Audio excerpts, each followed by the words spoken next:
Hey y'all, welcome back to Pure South Pastures. I'm Mark. Today I want to talk to you if you're new to grazing or if you're just thinking about rotating animals more and you're thinking about step-in posts, portable equipment, the reels, all of that. I want to talk to you about just some tips, tricks, things that I think about and the way that I rotate our animals and just some principles that I use as I move them every day or multiple times a day. So if you're just getting into it, I'm glad you joined me today. If you're just kind of hanging out and watching, I'm glad you joined as well.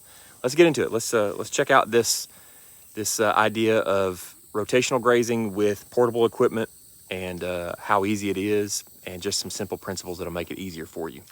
All right, so I want to just show you what I use first. And this is, we use these Gallagher posts. These are, I know that they're not the O'Brien posts that most people say are the best posts that there are. I will say this, the reason I use these Gallagher posts is because it's what is available here locally. Most of the time, most farm stores like a Tractor Supply or big box farm store, they're gonna carry the cheap posts that have the little clips that break on them. They're terrible, and I would encourage you, don't get those. I like these posts, and there's a store close to me that carries these, and that's why I use them. I probably would have went with O'Brien because I've heard so many people say that the O'Brien post is so good, but you have to get them from like PowerFlex, or maybe you have somebody locally that provides them close to you. I don't have that. So these are really nice. Let me flip the camera around. I'll show you what I like about these. So these are a durable post. They have a good place for you to put your foot at the bottom. It's solid, and I like the way the clips are. If you've ever used the little thin clips that have the hook on the inside, they're a pain to get the wire out, especially if you're ever working with any polybraid that is if it's hot, it's hard to deal with. With these posts, I actually can take these, adjust them, whatever, take these off with the fence hot. I've just learned to mess with it over time. The other thing I love about these posts, they're very flexible. They don't get brittle like the cheap posts do, which again is what I hear about people saying about the O'Briens as well. But I love this design because it has, and I've showed this on my channel before, but it has a hook that's made to go in. So when you're doing a corner, I really need to move this out just a little bit. When you're doing a corner, you can make a corner brace with two posts just like that, and it keeps this post, this one that has the tension on it, from bending, and it'll make your line straight. And so I love these posts because I can get them locally. They're durable, they last a long time. They're more of a flexible plastic, or maybe it has like a rubber component to it that doesn't make it doesn't get brittle in the sun and in the rain. Now I'm sure over time they're going to get brittle and break. I've broken a few of them, but compared to the cheap ones that you get from the store, and really these aren't that much more expensive than the ones that you get from Atwoods or a TSC or something like that, and they just seem to be really durable. I like the way they function. So for cattle, in our setup, this is we always use that hook right there, one line, and so yeah, we use the Greg Judy touted the polybraid. We get that from PowerFlex, and I know he talks about how good it is, and I would agree. It's great. It's highly visible, it's highly conductive, and yeah. So this is the reel we use, and the fact that it's on the ground is probably even shorten out, but we use a couple different reels. This is one of them. This is I believe this is the Terragate reel, and this is one that again, Greg Judy talks about this reel being the best as well. And so I actually got these later than the other ones that I used. I also use the Gallagher reels. I'll move over here. I think I've got a Gallagher reel over here. I'll show you. So you can see there, I've got my solar charger. We don't have, in parts of this farm, we don't have electric fence yet. So when I'm over here, I just use a solar charger. You can see another Terragate reel there. It's a new one. And here I have the Gallagher. You can see this one's been used quite a bit. I like these. These reels are good reels. They have a lock mechanism that where when you put your hook on something, you can actually lock it on there. I don't use that a whole lot. Probably one of the downfalls would be I've never had a problem with these brakes, but you can see it's plastic, so over time that's going to break. And another issue with these, they want me to give them some more, but this handle is it's nice because it protects your hand, but it's so big. It's hard to put that handle in something if you're going to like hook it onto your four-wheeler or something like that. That can make it a little bit cumbersome. But I do like those reels. For a long time, that's all we had, because again, that's what we can get locally. Let me show you the different handles that I like. This is a jungle out here. While I was going to this handle, I thought I'd show you one of the things that I like to do, and it just makes it very easy. I use the four-wheeler to make a trail. If you're in thick forage, use the four-wheeler to make a trail so that you can run your line and the cattle can see it. If you're just running it through thick forage, they may not be able to see it well. So this kind of gives you a place where the forage is broken down, where you can run your line. All right, let me show you here what we got. I love this handle. Again, you can see right here, I've used 2 posts to brace that so that as I'm pulling against it, I can pull a lot of tension and it's not going to pull that post over. That post isn't going to flex so much that it just makes the fence saggy, and even in the heat of the day sometimes it gets a little crazy. But you can see this this handle, move this out of the way, it's got thorns on it. Ouch. All right, this handle is a cool handle because right here where it's hooked, let me get my finger in shot. Right here where it's hooked on, there actually is a metal conductor there, and so when you tie your line, your polybraid on, it hits a line that actually goes up to the point up here. So if you want this fence to be hot, you can hook it on hot. If you want to hook it on cold, like I have, hook it on right there cold, and it gives you both options. I love that. Now with another handle that doesn't have the metal piece up here, the conductor, you still can do the same thing by just back here wrapping around this part of the handle back here at the back of the handle, wrapping the wire, your polybraid, around the hot piece if you want to hook it on hot. So that's pretty cool. And you can see again the line that I made down through there with the four-wheeler, or the trail, so that we could come over here in this thick jungle of forage and hook on. All right, so if you're just starting out grazing and you've never done a lot of paddock moves, or maybe you've been grazing for a long time and you just want to be more consistent with your moves, or do more moves a day, or move daily, or whatever, there's some principles that I use just in my mind, some things that I think about. And so every day I'm going to think about, the first thing I have to think about in the way I set up paddocks is shade in the summertime, shade and water. And those are going to be the 2 things that make it most difficult to graze most of the time. If you have a lot of silvopasture, if you're in a place where you have, you're just in a place where you have a lot of trees available to you, then that's not such a big deal. If you're in a cooler climate, it may not be such a big deal. When we get up over the 90-degree temperature here in Arkansas with the humidity, I've got to think about every day they have to have shade. So here's how I think about it. Every paddock doesn't have shade, but every paddock has to have access to shade. So every day, the way that I'm doing it right now, every day we're grazing strips. And some days it may just be one move in the morning because I'm going to work, or I might be able to get another move in the evening, or if I'm home, like for a Friday or Saturday. Friday's my day off, and Saturday, a lot of times I'll do multiple moves during the day. But however many times I'm moving, every day I start with a shade paddock. So if I'm only doing one time a day, then they're going to be in that paddock, and that paddock has access to shade all day. Every move after that then is going to have access to that if I don't back fence it. So if I'm doing strips, let me flip the camera around and show you real quick. Okay, don't mind this fence right here. Don't think about this fence. I've been grazing in strips this way.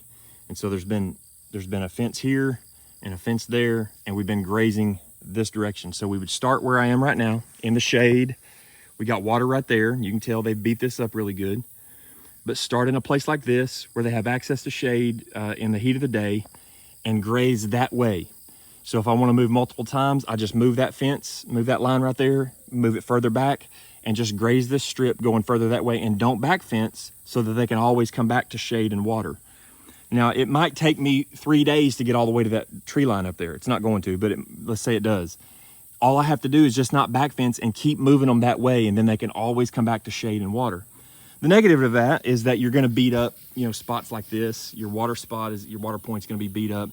But if you're 3 or 4 days in an area, it's not too bad. It's not going to like ruin someplace unless it gets really wet, and then you might have to think about moving them. But if it's wet, there's probably a good chance that you're also going to have cloudy days, and it's going to be pretty temperate. So that's something to think about. You only want to go about 3 days in a row without back fencing, because you're going to start getting new growth on that grass, and they're going to be nipping off brand new growth, which essentially is overgrazing. And so you don't want to do that. So I would say 3 days at a time without back fencing, and then you got to move to a place where you back fence them again. So that's pretty much how I do that. And grazing strips makes that really simple, because really you set up the two edges, the two sides, and then you just move the line a little bit further every time. Another way that you can strip graze is if you, and I don't know how this works for most of you, but it's a pretty simple way to do it. If you set up your outside edges for your strip, then if you want to take this strip and just pick up the posts and move them that way, just go down the line, and then you give them a little bit more of that piece, they go that way with it. And what happens is the cattle then will almost stand in a line, because they just have a little 10-foot section. They'll stand in a line and eat that. I was talking to Ben Caton yesterday, and he was observing that that's the best way to keep the cattle from fouling the grass that you're giving them, because the rear end really is facing the other way, and they're just getting a very small piece of that as you go. And you could do that, multiple times a day. Just widen the lane a little bit, and then they just get a little piece, and they'll graze it really well like that too, because you're not giving them a lot at a time. Another thing I would say is the beauty of portable reels, polybraid or polywire, and step-in post is it's so adaptable. So don't get caught in a rut of feeling like you have to graze a certain way, and don't do the same thing that you do every time you come into a field or a paddock. Don't graze it the same way. One of the soil health principles is, I can't remember really the terminology, but I can give you the Mark's version of it. Is the idea of changing the way you do it. It's kind of like muscle memory. If you go to the gym and you work out the exact same way every time, you develop muscle memory, and that workout isn't as effective as if you change it up. And so it works the same way. If you graze a field the same way every time, you make your paddocks go the same direction, the same size, the same width, the same time of year. All of those things are just kind of muscle memory for that field, where if you'll turn it a different way, if you'll put more impact on certain areas, if you'll increase your stock density and change the size and shape of your paddocks, then all of that will impact the soil better. It will create faster change to your soil health. Again, I was saying earlier that this is a setup to be very flexible. So don't feel like you have to do the same thing every time, or don't feel like you're stuck to a certain idea or way of grazing. Case in point, this week I've been grazing this field. I've been going in strips this way, straight to that tree line back there. I've just been going in strips that way. But I got down here and I was going to be in a bind for shade just because of the way the sun is. And so when I got down here, then I decided it's not very far over to this tree line over here. So now I'm going to kind of turn an L, and I'm going to start grazing that way. And it's really nice because that gives them shade all the way along this tree line right here. They still have access to the same water point that I don't have to move. And then the rest of the week, as I'm grazing this direction, I'm going to be grazing up the hill, and they'll be able to come back here to shade and to water. And so you can develop lanes for shade and water. There's a lot of ways that you can get them to shade and water, but the idea is to be flexible and to always make sure you start at that day or the day before, you start at shade and water so that if you don't back fence, they have access to go back to it. Now I know without context of, you can't really see how the farm lays out. It's hard to see on video, really how the paddocks are or how the posts are. So as I'm explaining, I can understand that it's not so easy to understand or see clearly when I'm just pointing my hand, but hopefully you can get an idea of what I'm talking about as I'm sharing different ways that we're currently grazing, and just show you how I'm using these ideas and tips and tricks in what we're currently doing, so that you can make it a little bit easier on yourself as you graze. So one consideration in your grazing plan is that your females are in really good shape when you put your bull in. So we're getting ready to put our bull in, and I want to be careful not to be so strict about non-selective grazing or total grazing that the females are thin, that they're, I'm pushing them too hard. And so that's something you have to be aware of. And so right now we're letting them be a little bit more selective, but I'm trying to make sure that they have plenty of weight on, that they're getting nice and plump, and that they're ready for the bull when he comes in, so that we'll get, really good breed back. So don't be so stuck to your plan of, trying to get all the grass down or impact the soil. That's important. But if you don't have a good breed back, then that hits the pocketbook, and you gotta kind of defeats the purpose.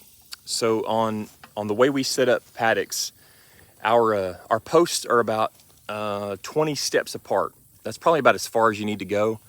I try to stretch it just because you only have a limited amount of posts, and we're always trying to set up the next paddock, and it's just less work if you can make it work. And so I don't want to skimp on it, and so I don't want to start taking it out to 25 and 30 steps or yards, but we can get by with 20. We run one wire. It's not, to be honest with you, it's not always hot. I think you have to be sure that you keep it hot regularly enough that the cows, they're going to touch it every now and then and get popped. And so it's psychological barrier. So you can't ever let them begin to think they can cross it, because then you got a problem. I have very docile animals, and so you might not ever be able to take the charger off of yours. Ours isn't always hot, but it is most of the time.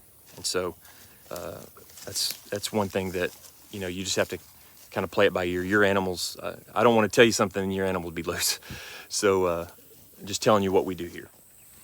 So another tip that I would give you concerning shade, if you're in the south, or if you're getting up around 90 degrees regularly, you can see a lot of these cows are shaded up. Thank the Lord for South Pole, those South Pole genetics. You can see these younger ones out here. The heat just doesn't bother them as bad, but it's one of the things that we're breeding for, and eventually we'll be culling for.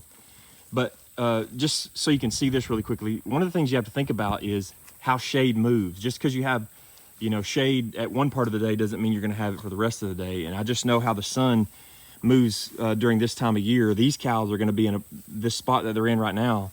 Later in the afternoon, the sun is going to be actually going down, and it's going to be in that area. It's not going to be shade anymore. So a little later on today, I'm gonna let them stay right there because I want them to beat up that. There's a lot of fescue right in there, and I want them to impact that pretty good. But a little later on today, I'm gonna move this wire right here, this polybraid, and I'm gonna move it over there under that pine tree where they can get under there, and they'll be able to rest this afternoon and be able to chill out in the shade for a little while before they really get back to, in the evening. Mornings and evenings is in the summertime is when they really go after the forage. So I don't think I'm going to expand this paddock a whole lot because they just haven't impacted it to the point that I want them to. You can see there's a lot of forage right down here. This is baby calf right here. That's the one that was just born last week. Got some coming on pretty quick too. So anyway, so just be mindful of how the sun moves, and just because it's shade at noon don't mean it's going to be shade at 3 o'clock. And 3 o'clock can be pretty dang hot. So you got to watch out for that. So one of the things I need to work on right now is I need to go get a post. What I was showing you earlier about how these posts are made with a hook on them. And you know, this is what happens if you don't set up a brace when you're pulling tension on it. So you can use one of those posts with a hook, put it in right there, push that up, and then you're fixing your tension issue. So again, that's where I didn't do it right, and especially in the heat of the day, those things really begin to flex. Here's another type of post that I really like. These pigtail posts, and they're made in a lot of different, you know, some of them, I think the Gallagher's have a more C type top. Any of them I think are pretty good because they're with the metal in them, or having the metal rod, they really hold up to tension. So as long as you put that foot toward the way that you're going to pull tension on, and the reason that this one is here is because it's one side and I pulled tension all the way to the other side, and I pull it pretty tight. So that way you don't get a bunch of sag out in the middle of the pasture. So these are really nice for corners, or for, you know, the one side of the pasture and you're pulling tension on it. I don't necessarily like to use those. They're heavy and they're kind of bulky and stuff to use out just for every post. I know some people, they love them and they use them for everything they do. I like to use these just on edges and corners, but they are stout for, you know, they got a good foot brace at the bottom. That metal's strong. You can see that one's bent over really good, but it's fine. It's got a lot of tension on it, so that as I'm pulling it all the way across the pasture, it's going to hold up. All right, y'all, those are just some simple insights that I can share with you from my experiences. Probably a lot of other things that are really helpful as well. But if you're just getting started, I would encourage you, get you some posts, get you some reels, some step-in posts and reels. And you're probably going to need, I would say you can get by with 3 reels. That's kind of what I started with. But I have 8 now. And honestly, I never have too many. Because once you get a paddock set up, when you have more, it gives you the freedom to be able to set up the next paddock or to set up the next break. And so you're kind of ahead. You're not trying to build it, you know, in the time that you need it. You'll learn that you'll do a lot of leapfrogging with your reels. And so just having 2 really isn't enough. So 3 works well. And then the more that you can have above that, it gives you flexibility to add other paddocks and you know, prepare for the rest of the week, so that you can kind of pre-set it up early on the weekend, and then makes moves during the week a whole lot easier. So anyway, that's just a little simple video on what we do, the things we're thinking about, the things that are, you know, we're trying to do as we set up this grazing system. If you have any ideas, I'm sure many of you have a lot more experience and you have great ideas, so share those in the comments below. I appreciate you watching, appreciate you, all of our subscribers, those of you who are hitting the like button and helping us with that algorithm. I appreciate you doing that. That just helps get the message out. So if you are watching and you're not a subscriber, I'd ask you if you would do that. That'd help me a lot. Just, you know, benefits our channel, doesn't cost you anything. Thank you for taking time to do that. And for everybody who faithfully watches, I just want to say thank you. Whoa, easy on the camera there. I really am grateful for, and honestly never thought all these people would watch the channel, but I'm grateful for you. And hit that subscribe button on your way out. I just want to encourage you today, if you're searching, if there's an empty place in your heart and you've never made Jesus your Lord and Savior, I want to encourage you today. He's the answer to everything that you're longing for. If you feel empty, if you're searching and just have a longing that you can't seem to fill with anything else, everything in life seems to just leave us empty except for Him. And so He's the reason why we live and why we're here. And I encourage you, put your faith in Jesus. Allow Him to change your life. He will. He'll wash your sins away. He'll make you new. And you'll experience fullness of life that only He can give. So God bless you guys. Hey, we'll see you on the next one.